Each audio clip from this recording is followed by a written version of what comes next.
2, 3, Destravando Pode Prosperar, o podcast que inspira as pessoas. Pessoal, vocês sabem que aqui a nossa proposta é sempre trazer pessoas com histórias diferentes, com histórias de superação, com histórias bonitas para contar e reais. E pessoas que estão aqui, muitas vezes bem ao nosso lado e a gente nem imagina o que aquela pessoa foi capaz de vencer e superar para contar a sua história hoje. Então este é o nosso propósito, é isso que a gente vai fazer agora em mais um Pode Prosperar. E aí, já lembrando a vocês, para eu não perder aqui, para não levar aqui o puxão de orelha do diretor, que vocês, por favor, façam a inscrição no nosso canal, curtam, né, os nossos vídeos, compartilhem, porque a nossa ideia é chegar a um maior número de pessoas para que a gente possa inspirar cada vez mais. Até porque as pessoas que vêm aqui são realmente pessoas inspiradoras. E como não podia ser diferente, hoje eu estou aqui com a professora Andréa Porto. Ela é professora da Universidade Federal da Paraíba, mas a Andréa também é uma pessoa que faz a diferença no mundo e positivamente, gente. A Andréa tem, assim, projetos muito legais em defesa do meio ambiente. E tem um projeto belíssimo que ela traz aí de fazer todo o trabalho de ciclismo, né, que muita gente ama, mas ela leva esse trabalho muito a sério em prol da humanidade e de uma mobilidade melhor. Vocês vão ouvir. Ainda mistura o turismo com tudo isso. É tanta coisa, é tanta informação boa, mas ela vai contar essa história e outras que a gente ainda não sabe. Andréa, seja muito bem-vinda. Obrigada, Denise. Muito bem-vinda ao nosso canal aqui no Pode Prosperar. Um prazer recebê-la aqui, né? Muito obrigada por você ter aceito o nosso convite. E assim, Andréa, além de te conhecer ainda pouco na universidade, mas você já foi, inclusive, nossa coordenadora, pessoa super atuante, eu me encantei, me apaixonei muito pelo seu projeto, né? Ligada ao... Como é o nome do projeto? Desculpa. Ciclotour. Ciclotour. Que é vinculado à pedagogia urbana. Exatamente, pronto, para explicar tudo isso. Gente, eu me apaixonei quando ela apresentou e eu disse assim, não, Andréa tem que estar aqui. Aí conversei aqui, vamos trazê-la. Então, muito obrigada, mas deixa eu já perguntar a você sempre teve essa preocupação assim, com a questão da preservação do meio ambiente, com esse cuidado desde sempre? Quando foi isso? Quando te despertou esse cuidado? Não, primeiro, obrigada pelo convite. É uma satisfação muito grande estar aqui com você hoje. Obrigada. Somos colegas de universidade, mas nunca tivemos a oportunidade de trabalhar num projeto em comum. É verdade. Embora eu admire muito a sua versatilidade, seu carisma. Enfim, quem sabe oportunidades surgirão. Coisa boa. Eu tô de olho em você. Espero, que coisa boa. Eu tô de olho em você. Assim... Eu sempre fui uma criança muito próxima à natureza. O meu pai, ele era engenheiro agrônomo, então ele viajava muito pela Paraíba, pelo Nordeste, levava muito a gente para o interior. Minha mãe já é muito da praia, então eu sempre tive uma infância... Esse contato. Com a natureza, assim. Mas de realmente, enquanto cidadã, tomar consciência do meu papel, né, e pensar num projeto para exercer esse papel é algo muito recente e vem depois da minha entrada como professora na universidade, né, tentando propor um trabalho para a extensão universitária. Então, na extensão universitária... surgiu como um projeto de extensão, na Surgiu verdade. como um projeto de extensão, porque eu já estava há muitos anos na pesquisa, né? Então, de uma certa maneira, vários problemas da pesquisa eles já estavam postos ali para mim, e eu vi na universidade, através da extensão, uma oportunidade de fazer um movimento que pudesse, pelo menos, incomodar, engajar pessoas que estivessem mais próximas, porque eu acredito que a cidade é esse local que a gente pode concretizar coisas, tirar ela do mundo das ideias e colocar em prática. Verdade. Os maiores especialistas falam que cidades é o grande tema do século XXI, né, Andréa? Elas estão aí desde o século XIX, mostrando pra gente com a Revolução Industrial, né? Ou seja, tudo que acontece aí na cidade, mas acredito que com a era da informação, a disseminação e uma massificação da aquisição de dispositivos eletrônicos, né, e tendo essa informação de uma maneira mais rápida, esse conhecimento sobre o papel da cidade, a função política dela, né, e a capacidade dela gerar movimento que inclusive alcança uma escala planetária, eu acredito que é bem recente, como você falou, do século XXI. Ela se transformar esse instrumento poderoso que tem uma economia de escala, né, e que reverbera tudo que for colocado nela. Eu acredito bastante nisso. Porque eu como pesquisadora, geógrafa, toda a minha formação foi na produção do espaço urbano. Perfeito. Que a cidade é o objeto principal de análise, né? Então, eu estudei a urbanização planetária, né? A urbanização sul-americana, né? Porque tem as suas especificidades. E chegando aqui na nossa região metropolitana. Andréa, e essa tua escolha por geografia? Aliás, você tem a profissão da minha mãe, minha querida mamãe. Ela é geógrafa, assim, interessante que quando eu era ainda bem jovem, teve uma vez que eu fui substituí-la em sala de aula, que ela adoeceu, preparou uma aula, ainda lá naquele quadro de giz, né? Aí eu fui lá e fiz lá a tarefa que ela pediu para eu passar para os alunos, foi muito interessante. Olha aí, eu já estava ocupando antecipando o futuro, né, Andréa? Enfim, mas ainda bem, mas o futuro não vem mais com giz, foi ótimo porque a gente evita aí problemas de saúde. Então, aí, neste caso, quando você escolheu, né, ser geógrafo, isso também foi uma influência lá do teu pai, porque de alguma forma, né, você está muito envolvido com essas questões todas, né, a questão urbana, a questão da ambiental, tudo isso, paisagismo. Você teve também essa influência, partiu disso, essa sua escolha? Talvez, né? Lá no íntimo, conscientemente não. Influenciou, Deles né? não, porque meus pais sempre queriam que eu optasse por uma carreira, vamos dizer assim, mais tradicional. Fazer direito, medicina, alguma das engenharias. E geografia é interessante, assim, porque geografia não foi minha primeira opção. Minha primeira opção foi direito. Eu fui geografia como segunda opção. E eu passei para essa segunda opção, passei numa faculdade particular para direito, fiquei cursando os dois ali. E quando chegou um ano, assim, que eu já estava com os dois cursados, um ano de geografia, um ano, veio o vestibular de novo. E a cobrança dos meus pais também de fazer um vestibular para direito, na federal. E aí eu pensei, eu fiz, não, eu vou fazer turismo. E aí foi legal. Quando eu optei por fazer turismo e fiquei cursando turismo e geografia. Então, geografia para mim foi uma segunda opção. E eu me apaixonei pela geografia ao longo da graduação. Legal. Eu tive professores, mentores, assim, que até hoje eu...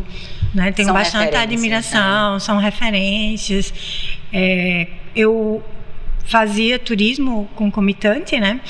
E eu via duas abordagens diferentes sobre o espaço, né, como trabalhar o espaço. Então, a geografia ela foi me cativando e despertando em mim um pouco esse olhar mais social.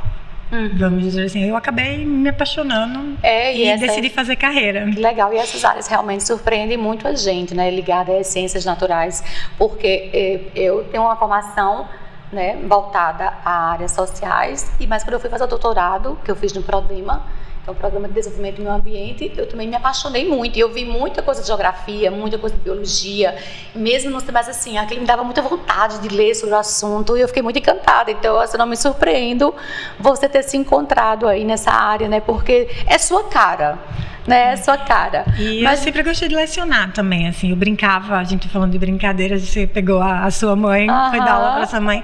As minhas duas avós, elas eram professoras.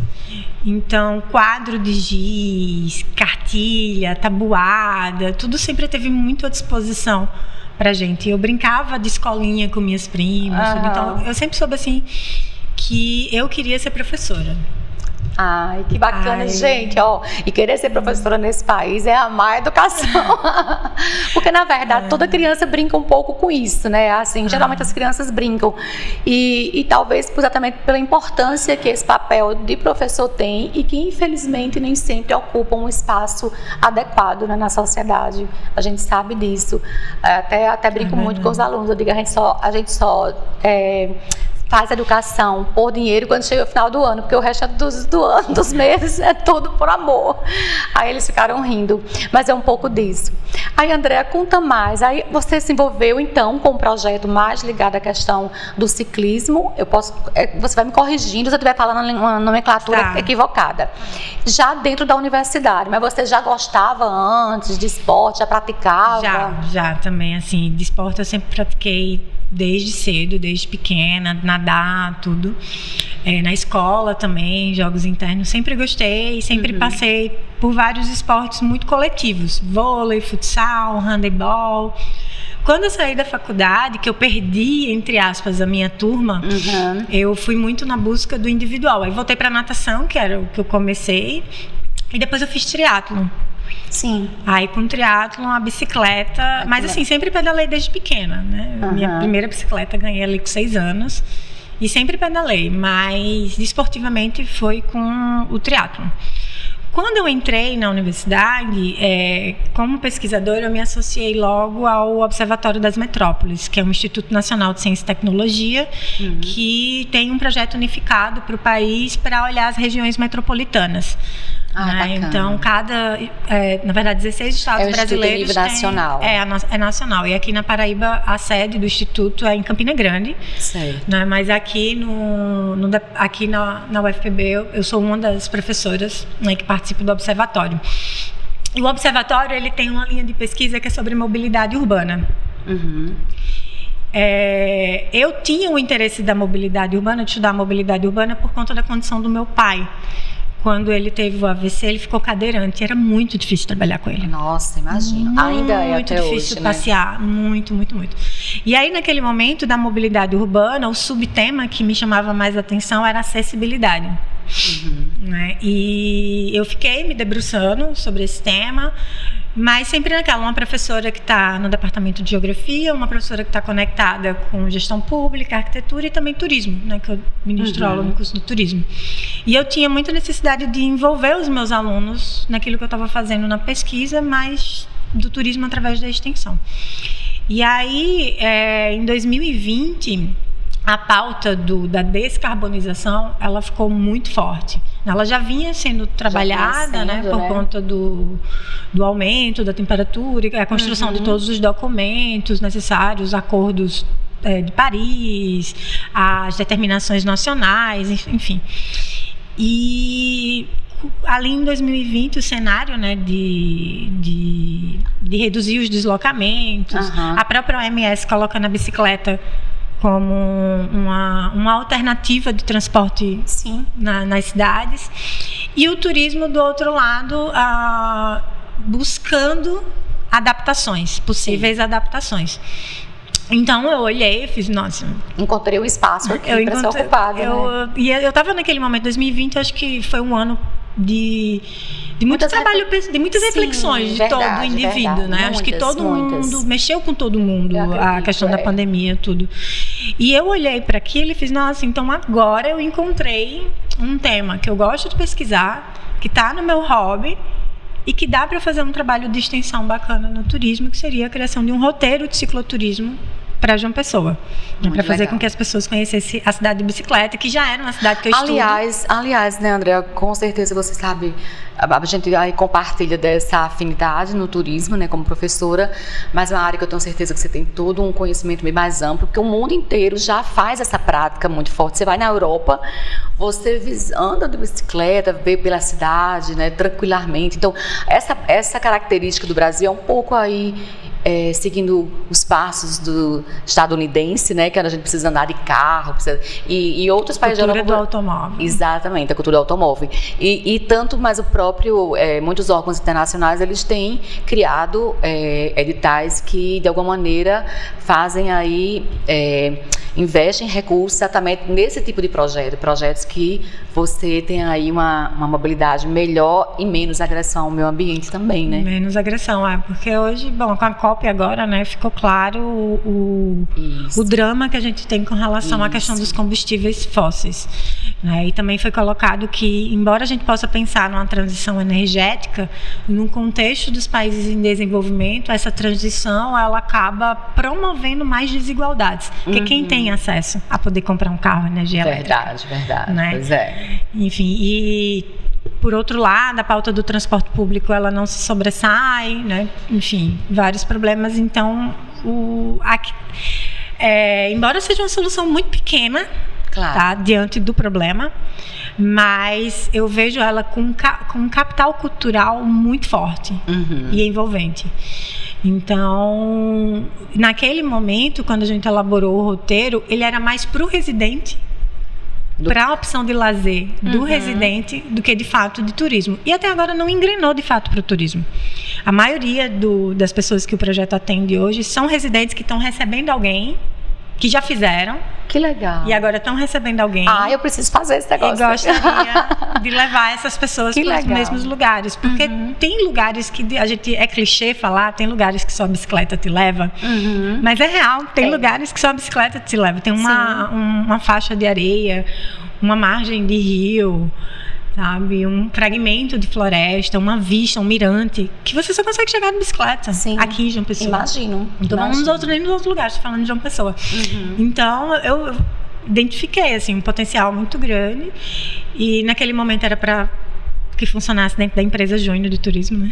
A ideia era essa. A ideia era essa, sim. E agora a gente está no momento de encontrar um modelo de gestão que sirva para a demanda que o projeto tem hoje, assim. Né, que tem muitas comunidades envolvidas e que arrecadam desses passeios, sabe? E é muito difícil. Ou seja, já consegue gerar uma. Eu não sou uma administradora. Mas já consegue gerar uma certa renda, então, para algumas comunidades que são, né, que estão no roteiro do Ciclotour, né? Sim. Gramame criou uma cozinha comunitária. A gente conseguiu, com a ajuda de uma nutricionista, criar um cardápio todo baseado na produção do quilombo, porque Gramame pega o quilombo Mituaçu. Então, as mulheres, elas criaram o que elas chamaram de cozinha cultural, nome que elas mesmas deram, sabe? E tudo que é colocado no cardápio é cultivado dentro do quilombo, e elas conseguem essa arrecadação 100% aí da alimentação, que não fica para o projeto, é 100% delas mesmo. Não é? E o projeto, ele paga mais, vamos dizer, o ciclocondutor do que o projeto que deu criação ao projeto. Porque na extensão a gente não tem fins lucrativos, né? Sim. Então, acaba que todo esse trabalho de marketing, de formatação do negócio, às vezes do roteiro, ou de formação, né, das pessoas, de qualificação, é feito pela extensão, pela universidade. Ou seja, aliás, é um trabalho extramuros, né? A universidade contribui muito fortemente com a sociedade como um todo, né, Andréa? E assim, e o legal é que a gente vê, por exemplo, nesse projeto você tem patrocínio, não é verdade? Vocês conseguiram algum patrocínio de edital, nada disso? Não, assim, a gente teve uma conversa muito forte com o Itaú. Sim. Mas por questões de infraestruturas da cidade mesmo, com relação à malha cicloviária, não foi possível ir para frente com o projeto, porque o Itaú, ele tem uma linha só para apoiar a mobilidade urbana, né? Mas a gente conseguiu por uma ONG que o Itaú patrocina. Entendi. Que é a Aro 60, que é um instituto de referência para incentivar as pessoas a andarem de bicicleta e transformar a bicicleta como um modelo, uma ferramenta central assim na mobilidade ativa. Hoje quantas pessoas estão envolvidas nesse projeto junto com você diretamente? Na universidade você está na universidade sou eu e tem as alunas, né? E mais um professor. Mais um professor. Porque todo ano é aquela história, né? A gente manda e tem que mudar as pessoas. Renovar, tudo mais. Diretamente somos 2 professores e 2 alunas. Certo. Mas tem um conjunto de professores que, por exemplo, quando a gente precisa oferecer algum curso específico, aí esses professores, eles já se colocaram, né, disponível para poder participar dessas formações, ou quando a gente precisa tomar grandes decisões, aí eles estão nas reuniões que seriam como tutores, eles escutam a demanda, eles dão as suas visões sobre como deveria se proceder, né, vamos dizer assim, prosseguir com o projeto.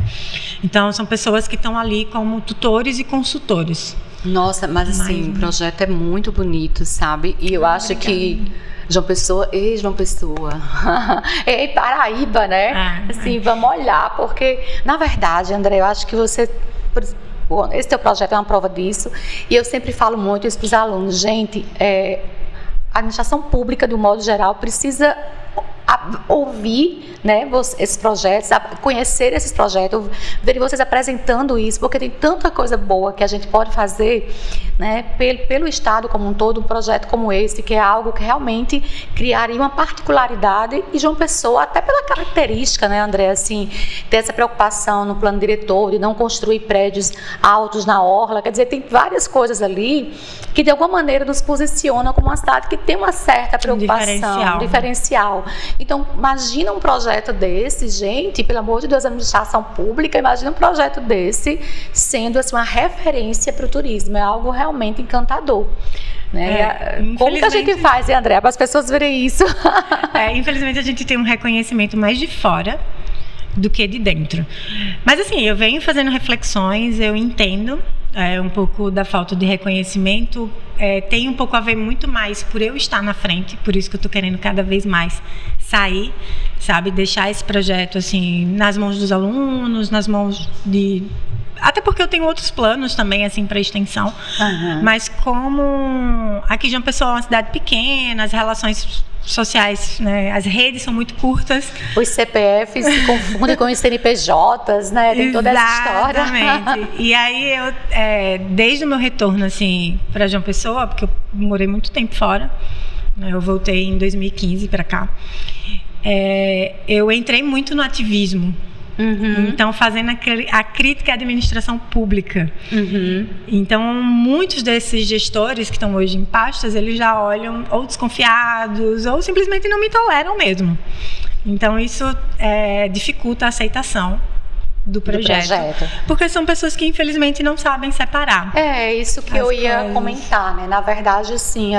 E outra, aí eu vou parafrasear, né? O Cortella, ele sempre fala que as pessoas podem divergir de mim, desde que seja com respeito. Então, assim, já se dizia, né? A unanimidade é burra.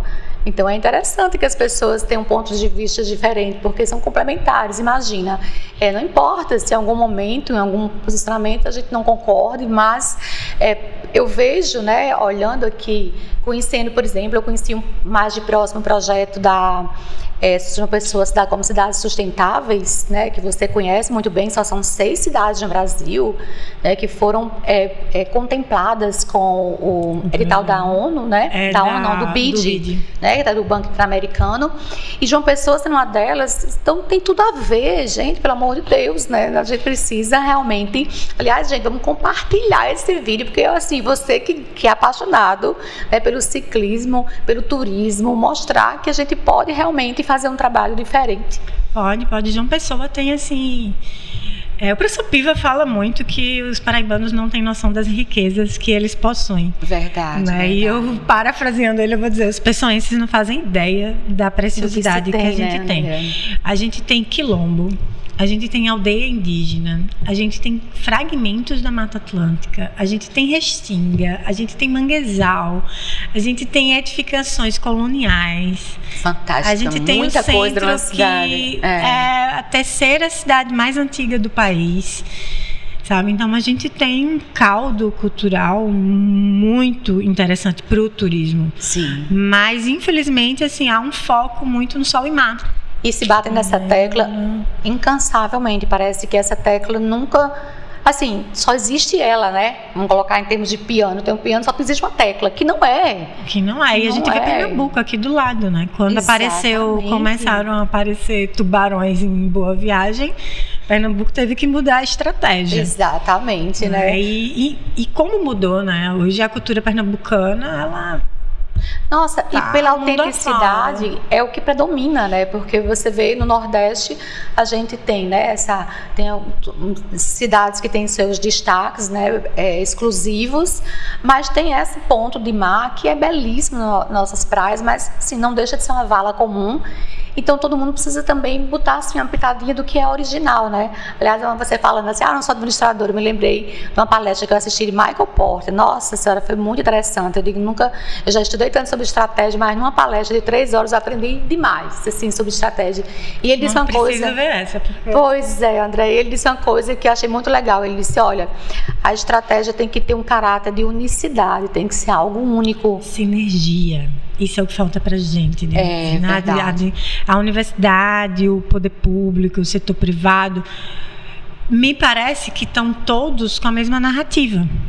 Tá todo mundo querendo falar de sustentabilidade, se colocar como sustentável. Eu tenho percebido. Mas é preciso criar sinergias. E sinergias são criadas no diálogo, no confronto de ideias, na adequação de propostas. Porque por mais que eu seja essa pessoa que eu seja briguenta, e eu brigo mesmo pelas minhas ideias, se eu acreditar nela, eu estou disposta a ouvir o outro. Sim. Sabe? Eu sou uma boa ouvinte. Eu sei contrapor. Eu só sou autêntica. Né, André? Eu só sou autêntica. Eu preciso ser autêntica. Eu não me abandono as minhas ideias de uma maneira fácil. Isso é fato. Eu sou bem teimosa. Assim, acho que tem um quê do citaurina aí. Tem toda uma justificativa por trás disso, mas sempre também. A gente arranja uma, né? Mas também, assim, você tem, no meu ponto de vista, né? Particularmente falando, você tem umas bandeiras muito bonitas. Então, assim, tem algumas coisas que são excessos. Me explica por que são, né?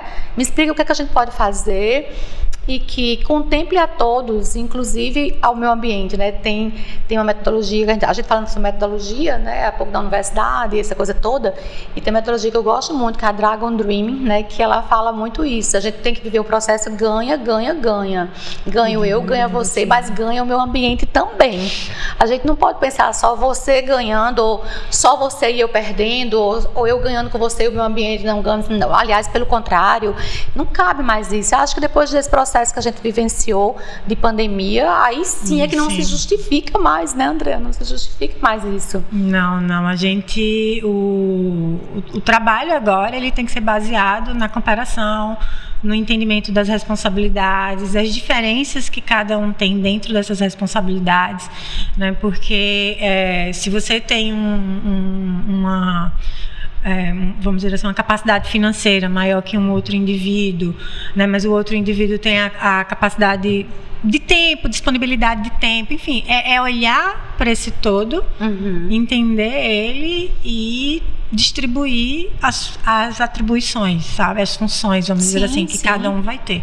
É um pouco assim que a gente trabalha dentro do Pedagogia Urbana, quando a gente envolve empresas do setor privado. Fala um pouquinho sobre Pedagogia Urbana, o que é o projeto também é em nível nacional? Não, o Pedagogia Urbana é o nome do projeto de extensão da UFPB. Certo. Ele foi criado nesse sentido como uma pesquisadora do urbano, né? E entendendo, né, a cidade como esse lugar do encontro, do centro de poder, né, das decisões, tomadas de decisões. Quando eu voltei de um sabático que eu fiz em Vancouver, que quando eu terminei o doutorado... A gente vai já abrir um parênteses e voltar um pouquinho para entender esse teu tempo aí fora. Aí eu eu criei o projeto Pedagogia Urbana nesse sentido, de propor ações que eu pudesse trabalhar o sentimento de pertencimento do pessoense através da cultura, dele conhecer a cidade que ele mora, porque muitas vezes as pessoas vivem em bolhas. Sim. Né? Ao mesmo tempo que, identificando os problemas de pesquisa, que aí eu trabalho muito com a mobilidade e meio ambiente, propor soluções, né? Nem que fossem pontuais, vamos dizer assim, para um determinado grupo social em específico, mas trabalhar com essa ideia de propor, fazer incidência política, né? E aí essa incidência política, ela chegou numa proposta de negócio que foi o cicloturismo, né? Porque a incidência política na mobilidade a gente fez quando o João Pessoa estava elaborando o plano de mobilidade urbana. Naquele momento, como a gente viu que essa mobilidade por bicicleta, ela não era tanto do interesse público, mas o turismo era muito mais. Então, como é que a gente chama a atenção do poder público para a mobilidade ativa? Propondo cicloturismo. Perfeito. Aí foi assim que a gente... Afinal de contas, a gente precisa criar uma forma do nosso pensamento fazer sentido, né, para a sociedade. E é por essa vertente, então vamos nessa vertente. Até porque se a gente for pensar num conceito de turismo, né, precisa ser bom antes para a própria sociedade, antes de ser bom para o turista, né? Isso, né? Então assim, a gente está bem dentro aí do que se espera quando você trabalha com turismo, né? André, mas vamos fazer parêntese, voltar um pouquinho, como foi esse teu tempo fora aqui do Brasil, o que você fez por lá? Conta pra gente, tua história. Eu saí a primeira vez na graduação. Eu fui fazer uma parte daquele programa Piani. Você lembra que tinha na UFPB? Não me lembro logo muito. no primeiro mandato de Lula. Eu saí em 2004. Fiquei fora um tempo da UFPB, eu passei um tempo na UFAM, na Federal do Amazonas, aí nem tudo eu acompanhei. Se for um projeto muito específico, eu acabo não acompanhando, né? Era um projeto de mobilidade estudantil, né? Foi muito que depois se transformou Ciências Sem Fronteiras. Ah, sim. Aí eu saí no Piani, que era esse da UFPB, com várias outras universidades. E eu fui fazer fora o final da minha graduação. Eu fiz aula fora. Certo. E ali, nesse primeiro momento... Nas duas áreas ou mais no turismo? Nas duas. Eu consegui ir para o curso de geografia, que trabalhava muito turismo. Que legal, que legal. Muito turismo. Mas eu fui pelo curso de turismo. Não foi pelo porque na época era CRE. Meu CRE era melhor em turismo do que em geografia. Legal, aí eu fui para o turismo. E lá eu tive muita experiência com geotecnologias. Né, para o planejamento turístico. Mas eu considero que nesse momento a minha experiência, na verdade, pessoal, ela foi maior, né? Foi a primeira vez que eu tinha saído de casa.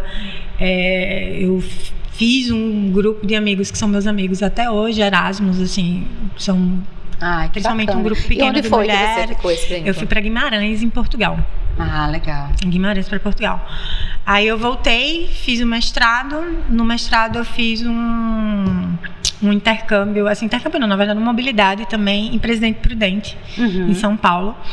Né, que uma das pesquisadoras que eu admirava muito estava lá. E na ocasião, esse contato foi tão bom com ela, assim, que eu resolvi fazer o doutorado lá. Você fez lá, então? Fiz o doutorado. O programa era Notac 7 na capa. Ainda, né? Uma das referências, ele USP, então, uma das referências na América Latina. Aí eu fiz lá e na ocasião do doutorado eu fiz um intercâmbio na Universidade do Centro da província de Buenos Aires e na Católica do Chile, porque eu estudei a América do Sul no doutorado. Que rico. Assim, trabalhei estudando a América do Sul. E eu estudava estratégias de localização de empresas que funcionam sob o sistema franquias. Que bacana, gente. Até precisa eu trabalhava com expansão de empresas, estratégias de expansão de empresas. Então, tanto com técnicas do geoprocessamento, mas leituras de análise econômica, dados econômicos, eu amei o geoprocessamento. Paguei a disciplina do doutorado e fiquei muito apaixonada. Muito bacana. Eu sou suspeita para falar. Eu gosto bastante também, tudo meu, assim, muito em cima em análise que perpassam pelo geoprocessamento antes. Que, aliás, fazendo assim, até um parênteses da tua fala, os especialistas que trabalham com essa questão da tendências, né, o futuro, etc. Aliás, nem futuro, já é agora. A gente imagina que os maiores impactos são causados em função da tecnologia, e claro, isso é muito forte, mas a questão demográfica também tem impactos bem significativos para a mudança de comportamento das pessoas, né, para a mudança da própria sociedade como um todo. Transformação cultural. Não é? Nossa, eu lembro que eu, menina, né, aqui na Paraíba, no interior, meus pais são no interior, a gente via muito, né, sertanejo, paraibano, nordestino como um todo, nortista, e morar no sul, sudeste do país. Hoje a gente vê um processo contrário, né? Muita gente vindo para cá procurar qualidade de vida, né, André? Procurar mercados que sejam mais subtrabalhados, mas que deem mais qualidade de vida, mais oportunidades também, pela saturação também das grandes cidades, né? Passa por aí. Mas volta. A professora Tânia Bacelar, né? Sim. Ela fala muito disso, do descolamento que a região Nordeste teve no início do século XXI, da economia, né? Ela, assim... Exato. Mas, enfim, quando eu terminei o doutorado, eu estava muito em contato com o pessoal que trabalhava com franquias. Então, eu estava sendo sondada para trabalhar com essas assessorias, tudo. Só que eu sempre quis ser professora. Né? Sempre quis. Assim, eu tinha feito trilhado, o mestrado, depois o doutorado, pensando na carreira acadêmica. Mas foi um ano ali, 2014... que a situação política no Brasil não estava bacana, né? E eu olhava para o cenário, assim, do pesquisador recém saiu para atuar na carreira acadêmica. Né? E eu me animava, mas eu não via espaço. Entendi. Sabe? Eu não via espaço, assim. O concurso público estava ficando cada vez mais rarefeito.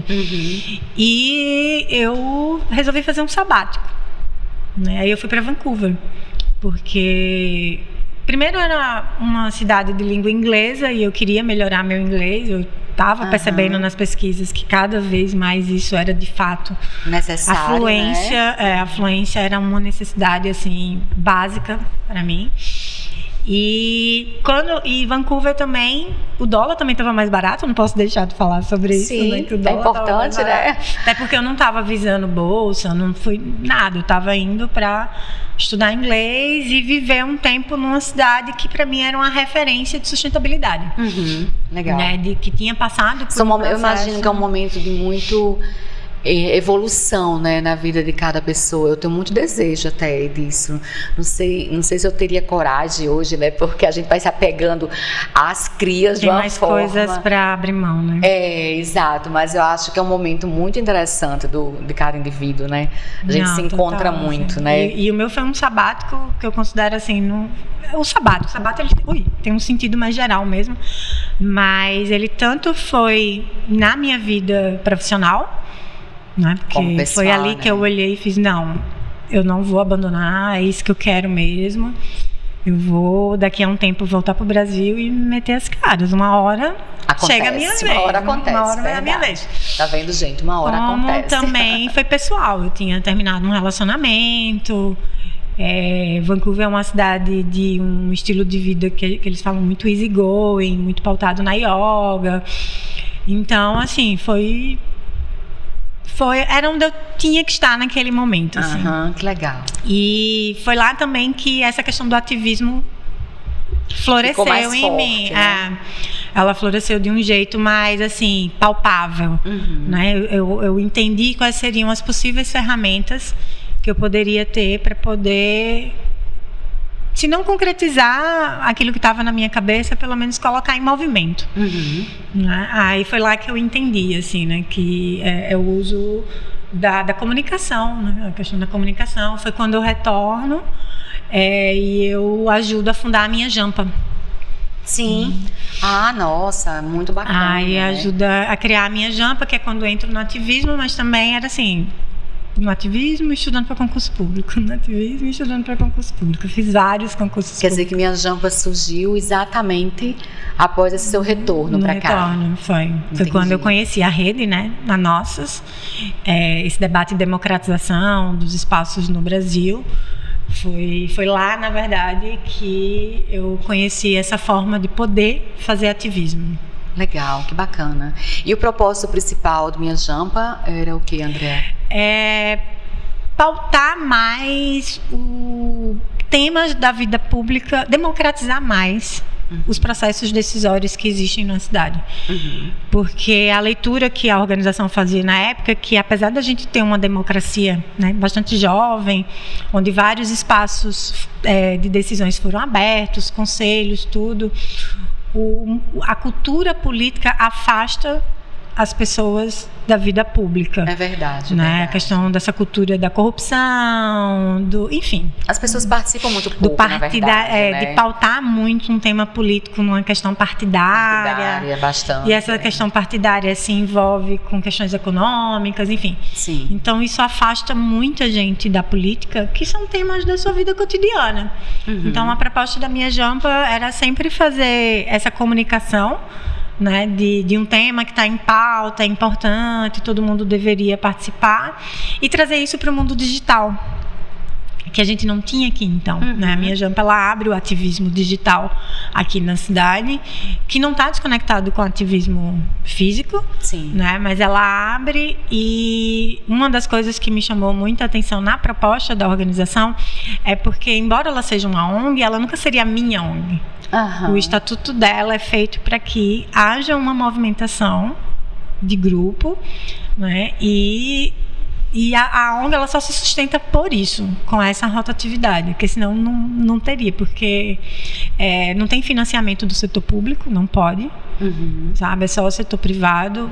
São pouquíssimas empresas do setor privado que têm interesse, às vezes. Até porque deve passar por uma avaliação muito forte também, né? Ou esses editais maiores, assim, sabe? Então, eu saí da minha Jampa logo no segundo ano e já é outra equipe, e eu acho que agora já está na 3ª geração de equipe da minha Jampa. Eu não faço mais nem parte de conselho, nem nada, mas está aí. Tá funcionando. E isso foi bom, entendeu? Você vê que Sim. se ajudou a criar uma história que mesmo que você não esteja nela, ela sobrevive, na verdade, e vive até melhor. Na verdade, tudo teria que ser assim, né, André? Assim, na verdade, nós somos passageiros aqui. A gente tem que pensar dessa forma. Estou construindo hoje, mas alguém tem que continuar, porque a gente passa, né? A gente passa. Essa é a grande verdade. A gente passa. Mas me diz uma coisa, assim, o TEDx, né, que é um movimento, é uma organização, né, internacional.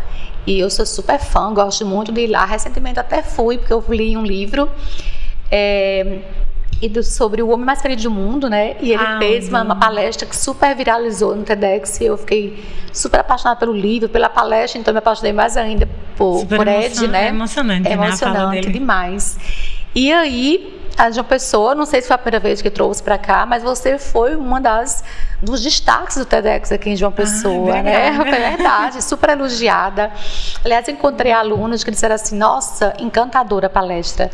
E qual foi o tema que você levou lá para o TEDx? Para quem não viu, vai saber que agora não pode prosperar, né? E já vai lá, porque também está disponível, né, André? Tá disponível no YouTube. O nome da minha palestra é Em Caso de Emergência, Suba na Bicicleta. Ai, que legal! O tema da palestra foi a bicicleta, né? Sim. Como a bicicleta ela é uma solução para o aquecimento global. Sim. Assim, pelo menos essa era a mensagem que eu queria que passar, fosse passada, né? O convite veio da Geórgia, né, que é a realizadora do TEDx aqui. Eu conheci a Geórgia quando eu estava fundando a minha Jampa. Geórgia já é super envolvida, né, bem empreendedora também nessa área social, né? Ela já conhecia, então ela deu todo um apoio na comunicação de como a minha Jampa deveria funcionar. Inclusive, vou falar para ela, você foi citada, ela não pode prosperar, ela tem que vir. Sei lá. Nossa, a história dela é bem encantadora, a história de Geórgia. Imagina, é uma história de superação muito bacana. Não, aqui não pode prosperar, tem muita gente de história de encantadora. Eu até fico muito rindo com vocês, você diz assim, sempre, geralmente quando chega, eu sempre comento aqui, né, com o nosso diretor, o pessoal fala, não tem muito o que contar. E quando a gente começa a conversar, gente, é muito bom ouvir as histórias, né? Eu adoro, porque assim, você vai trazendo coisas que acho que até a gente mesmo se surpreende com tanta coisa que a gente já foi capaz de fazer, né, André? Mas volta ao TEDx. Não, aí Geórgia, ela me fez o convite e eu fiquei surpresa, né? Porque o TEDx, ele não tem em nenhum momento uma pegada política, vamos dizer assim, né? Política partidária, vamos dizer, mas os temas são temas que estão na política. São temas que também livre, né? E quando ela me chamou, eu fiz, mas tu tá me chamando pra quê? Tu quer que eu fale do quê, né? Ela fez, não, eu queria que você falasse do projeto, do cicloturismo, tudo. Aí eu, tá. E aí, quando ela começou a me explicar do TEDx, me bateu um nervoso. Porque eu fiz, não, eu não sei fazer isso.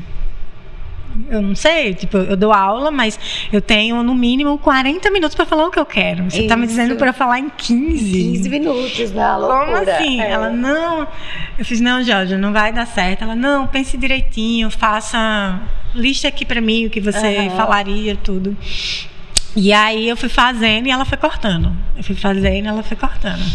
Então ela passou todas as tesouras. Lá pra... ajustando o que não cabia para um TEDx, sabe? Ela foi me orientando muito bem. Ela me alertou para um problema de dicção que eu nem sabia que eu tinha. Inclusive, estou atrás de fonoaudióloga para resolver esse problema. Qual que é? Não consegui identificar, não. Eu falo muito rápido. Aqui eu tô tentando falar devagar. Sim. Mas nesse processo de falar rápido, eu vou engolindo os S's, os plurais, a conjugação vai dando problema e não é nem tanto um problema, vamos dizer assim, gramatical de conjugação, é como sai. Como sai, né? Sabe? Como sai mesmo. A sonorização. Aí o palco também, né? Isso foi a primeira etapa, né? Que é de fazer texto, ela enviar, cortar. Aí a gente não tem isso muito engessado em sala de aula, né? A gente a gente tem os tópicos e vai. A gente não coloca lá escrito. Tem uma certa liberdade, né? E aí que depois bom que tem. Só reforçando, que bom que a gente tem liberdade, né? Porque, pelo amor de Deus. Exato. Aí veio a segunda etapa, que era essa performance, assim, né? E aí foi um outro problema, porque eu mexo muitas mãos, eu ando pra lá e pra cá, em sala de aula, eu vou até sabe, a última cadeira, volto, eu passeio pela sala, tudo. E ela, não, tem um tapete, você vai precisar estar dentro desse tapete, não vai, enfim, dando todos os toques, até o terceiro, que a terceira etapa, que é estar no palco. E é diferente, por mais que tenha umas semelhanças, assim, mas aquela luz em cima de você não enxerga ninguém. Em sala de aula, a gente é guiado muito pelas expressões faciais dos nossos alunos. Sim. Né? A gente sabe quando a gente tá boring, a gente sabe quando a gente precisa fazer algo que anime, exato. Então, ali você não via nada. Aliás, era confiar no processo, que mentalizou e foi. Né? Então, foi muito assim, o TEDx me tirou muito da zona de conforto, foi muito legal. Foi um aprendizado gigantesco, assim, que eu tenho um orgulho de ter feito, porque eu estudei para estar ali, sabe? Não tirei nada do nada, assim. Hoje eu tô vendo que as próprias mídias estão divulgando dados que eu trouxe em primeira mão. Que legal. Sabe? Então, assim que saiu o relatório, foi quando saiu o relatório do IPCC, foi quando ela tinha feito convite para mim. Você já foi lá. Aí eu já, peraí, deixa eu pegar esse relatório aqui, pois gente, é a vantagem de você ter a academia próxima à sociedade, né? Próximo ao setor produtivo. Os países que desenvolvem dessa forma, né? Pesquisa junto com quem faz. Quem pesquisa, quem desenvolve, tem que estar todo mundo junto, como você falou, junto, né? Sinergia, um trabalho de sinergia, assim. É isso. E aí, falando dessas coisas que acontecem fora, né? Eu tive agora, no meio do ano, na Alemanha, que era uma referência para mim de ciclismo, e eu queria muito entender, porque diferente de Amsterdã, onde você tem o turismo com bicicleta, Amsterdã é uma cidade pequena. Isso. Né? Então, não vou dizer que foi fácil, porque não é fácil para ninguém. Mas talvez menos complexo, né? Mas exato, a palavra é essa. Teve uma menor complexidade, porque Berlim é uma cidade para o carro.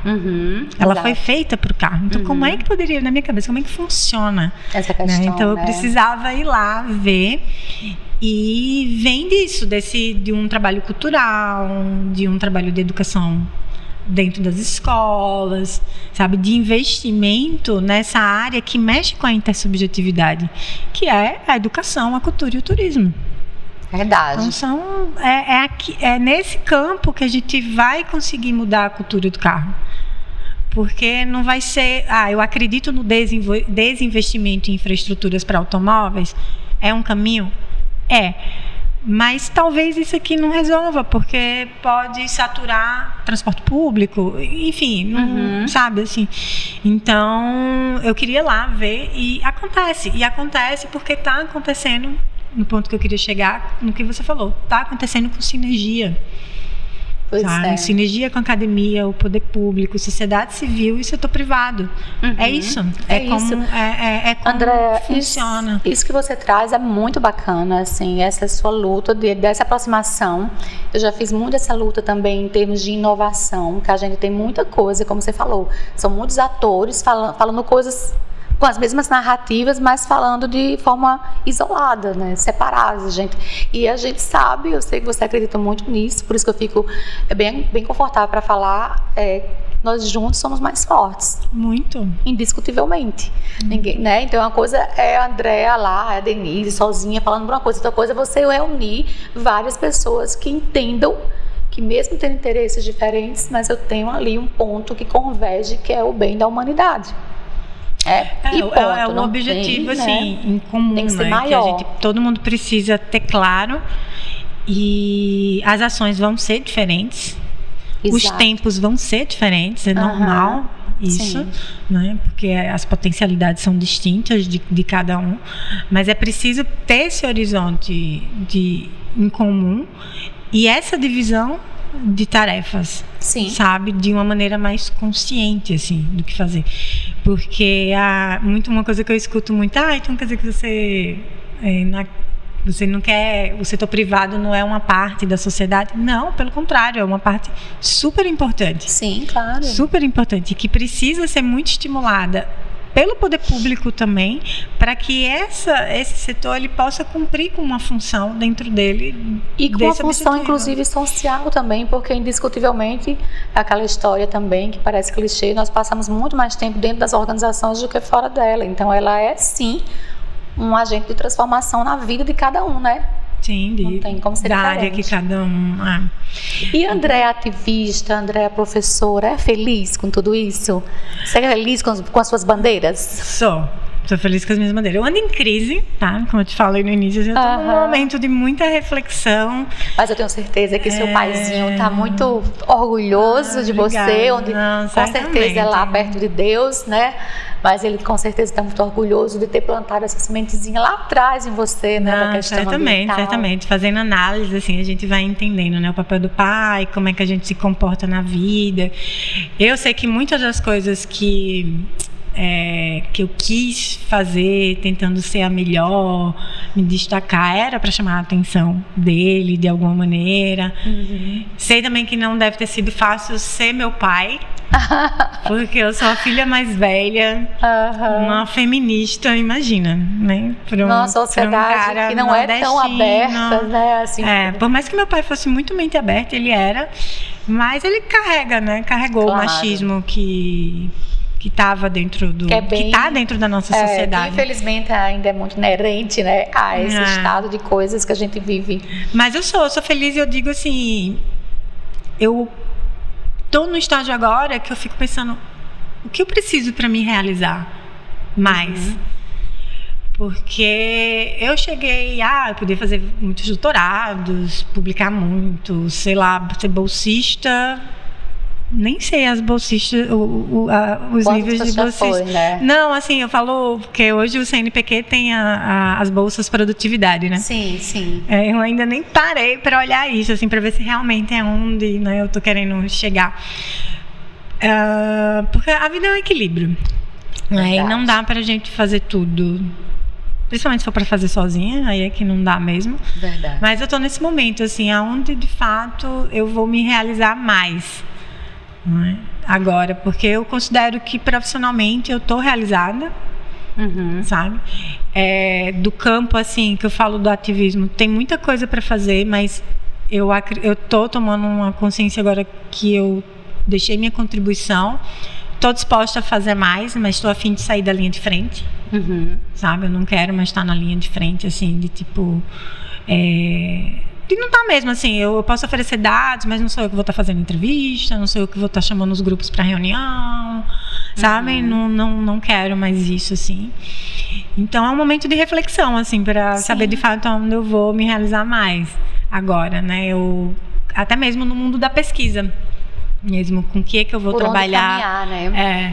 Se você me permite, já que a gente está falando tanta coisa assim, voltada ao desenvolvimento pessoal, ao autoconhecimento, né? Hoje eu estava ouvindo uns mantras do Access, não sei se você conhece, mas o Access ele é muito legal, né? Você encontra lá no YouTube, porque ele faz a gente refletir através de perguntas, né? E uma das perguntas que eu gosto muito, que ele ensina a gente a fazer, essa coisa de conversar com o universo, é: como posso melhorar? Então, assim, a gente começa a refletir: como posso melhorar? O que posso fazer ou deixar de fazer para me abrir para certas coisas, né? E eu estou compartilhando isso com você e aqui, né, com os nossos queridos e queridas, porque você se identifica muito com isso, né? Essa coisa de estar sempre buscando algo que possa te evoluir. Isso é muito legal. Eu disse a vocês, gente, que vocês iriam gostar, né, que tem inspiração aqui demais. Pois é, André, eu queria muito conhecer mais essa tua história, né? Quando você fala assim, eu fico um pouco polêmica porque eu brigo pelas coisas que eu acredito. E eu tenho o seguinte sentimento: às vezes as pessoas, quando elas são muito pioneiras, elas sofrem um pouquinho mais, né, porque elas estão mais à frente, mas elas, em compensação, fazem a diferença no mundo, né? Então é muito bom ter pessoas que realmente lutam pelo que acreditam. Aí, dentro das minhas limitações, eu não digo minhas insignificâncias, porque ninguém é insignificante para mim, eu te falo, eu te admiro pela tua luta. Obrigada. De verdade. O Pode Prosperar só traz gente. A gente, assim, aqui no Pode Prosperar é democrático, mas eu confesso que eu trago gente que eu admiro. Obrigada. É isso, pessoal. Então, assim, essa é a professora Andréa Porto, essa história, assim, muito legal, que eu quero mais uma vez pedir que vocês compartilhem. Aliás, quem é apaixonado pelo ciclismo, quem pode influenciar a questão, assim, da gente conversar com vários atores, está aqui, um podcast que pode chegar em muitos lugares e fazer a diferença. Andréa, querida, muito obrigada por você estar aqui. Foi muito bom. E assim, para fechar com chave de ouro, né, o que é que você... Porque tem muitos jovens inquietos, né, com esse processo. Eu acho que as gerações mais novas, elas estão muito cientes, na sua maioria, desse novo papel nosso enquanto cidadão, né, de estar junto ali, de se preocupar com o desenvolvimento da própria sociedade, da própria humanidade, eu diria. Então, o que é que você deixa aí para as pessoas que estão nos acompanhando de mensagem sobre esse caminhar da prosperidade? A prosperidade não é um aspecto financeiro, mas essa da prosperidade que a gente possa evoluir. Olha, então, pode até parecer um pouco egoísta no primeiro momento, mas eu sempre falo para os meus alunos e para quem que primeiro cuide de si.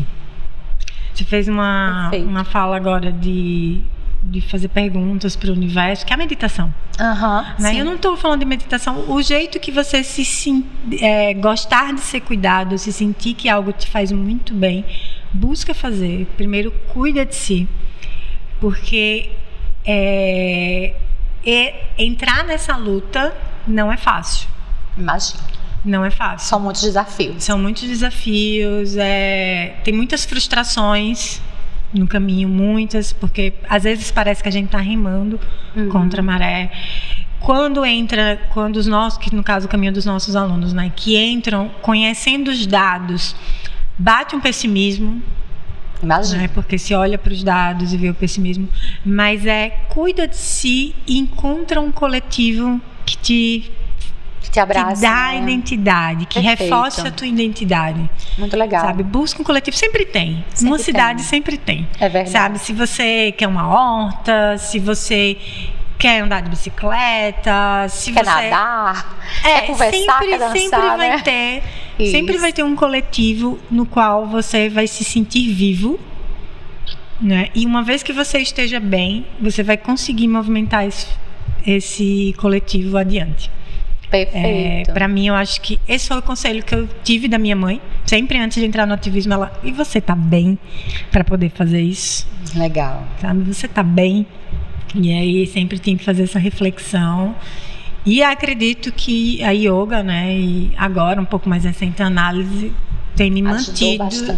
Ajuda bastante. Porque não é um caminho fácil. É de muita crítica, é de muito confronto, é de muita frustração. Imagina. Enfim, mas é gratificante.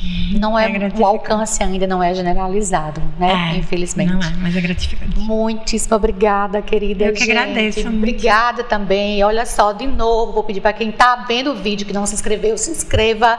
E eu acredito que o nosso diretor vai deixar aí o QR Code, né? Isso, diretor? Da Prosperar, e vocês podem fazer contato. O Fábio vai estar lá, a Luiz vai estar lá. As pequenas empresas que queiram o apoio para um acesso ao crédito, pode contar aí com a Prosperar. Tá joia? Andréia, obrigada, querida. Eu que agradeço. Até a próxima, gente.